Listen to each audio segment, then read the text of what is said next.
Hey, hello. My name is Annika Lundqvist, and I'm the founder of Pedestrian Space, which is an NGO dedicated to issues of walkability, but more broadly, urban resilience. I recently put out a call for collaborations for an urban heat pilot that we're working on developing behind the scenes for next year. We've had a tremendous response, unfortunately, pointing to the scale of the issue, but it's also been really exciting to take time to meet a lot of these people that have been writing Pedestrian Space, responding to that urban heat pilot call. So, for example, I'm here with Anushey, who is based in Lahore, Pakistan. We've been talking for a bit before I started recording. I have to say, congratulations. You recently graduated with distinction, I see, in political science from LUMS. That's an acronym for Lahore University of Management Sciences. And again, before we started recording, we've been chatting. Really interesting work you're doing. Your thesis was called From Commons to Capital: State and Market Forces in the Transformation of Lahore's Sacred Sites, and looking at shrine redevelopment, access to and control over public and sacred urban spaces. And you were sharing with me also about links between heritage conservation and environmental protection, as well as the current situations, the annual monsoon season, but also issues of floods and connecting that to the work you do. So really interesting. I really like your approach. Yeah, I'll turn it over to you. Feel free to share some more. Thank you, Anika. So like you've already given a really nice introduction as well, but just to further talk about this project and what I want to, actually do while collaborating with Pedestrian Space. Like it was mentioned, Pedestrian Space, very recently put out, an urban heat initiative or an urban heat call. And my senior thesis as part of my undergrad was around redevelopment, like it was mentioned, around sacred spaces. So shrines like Data Darbar or Bibu Bakdaman, and how state interventions or, government officials or any sort of other official authority body, they kind of reshape these public spaces. And this project honestly allowed me to not only answer that initial question that I had as part of this project, but also about how environmental performance and environmental protection sort of initiatives, they're not really taken into consideration when you look at these heritage sites or heritage spaces. And why I want to really collaborate with, Pedestrian Space. Of course, around the world, we can see there are rising temperatures through and the way that you can respond to it, mostly people think of, very advanced sort of technological ways such as urban greening or some sort of other technological cooling infrastructure. But what we really don't take into account is the historical core of these spaces. So if you do live in a city that has this architecture, that has this infrastructure, such as I live in Lahore, there's the walled city of Lahore, there's old Lahore, there's these shrines that I went to. So those were initially designed to have some sort of environmental protection schemes within them.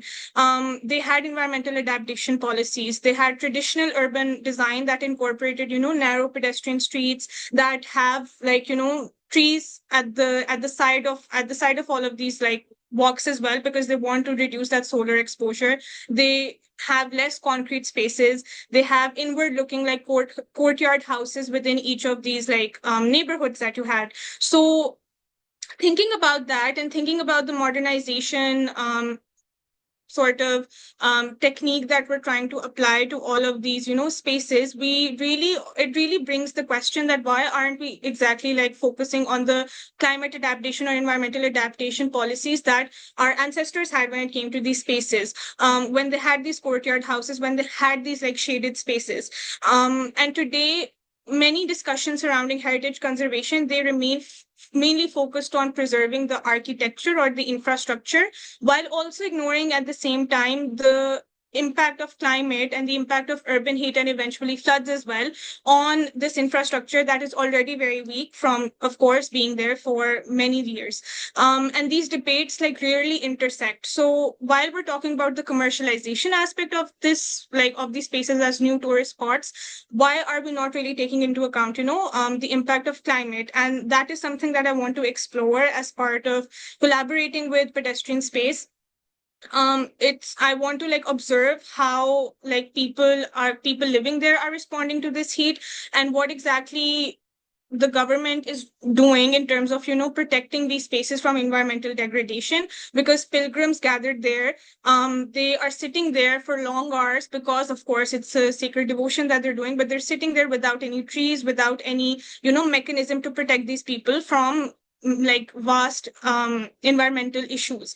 So thinking about like what has historically been done and what is being done like in today's day and age is something that I want to explore as part of this project. And rather than viewing these like historic neighborhoods as just a way to, preserve them for from a modernization perspective, for as a tourist spot for tourists that come to the city, it's high time that we start looking at them as spaces that not only have like accumulated knowledge of how to, preserve these spaces in the first place, especially from like environmental degradation, but also how to think about these spaces from not just like a very surface level perspective that people come to these spaces, they see they're beautiful and they leave and they don't really think about, the subliminal issues around it, which is the environmental degradation that's happening. So overall, I will just like look into, talking to the people over there, carrying out a literature of, what were the past sort of urban environmental protection adaptations done by, the people that lived there, the empires that were ruling here, and what is being done now, and try to kind of like bridge a gap between what can be done today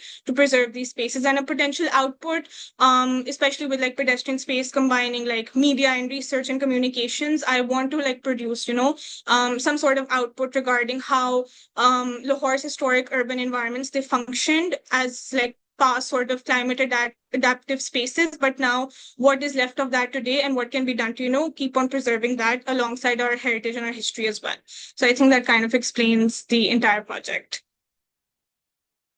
It really does. And it's so fascinating. I really like how you link it all together. And I also, our pilot is going to be global. We have people from all over the world that are going to be collaborating. And I think it's interesting what you bring up about how um, the historic fabric often did address climate adaptive issues, but modern development is not, is ignoring it, is dismissing that.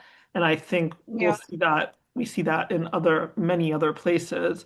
But I really like how you connect historic conservation, issues of climate adaptation and environmental degradation versus protection. I think it's a really important aspect of historic preservation. I did one of my masters in historic preservation, so this really interests me how you connect it all. It's fascinating. I have to reflect on a personal note. I live in Europe, and I traveled in recent summers to European places, and exactly what you talked about with the city core, the old town, where all the tourists Yeah. are going. And there are urban heat islands, not all of them. Of course, not every single old town is an urban heat island, but this particular place that I went, I remember we were really struggling because there was a heat wave and we were in Yeah.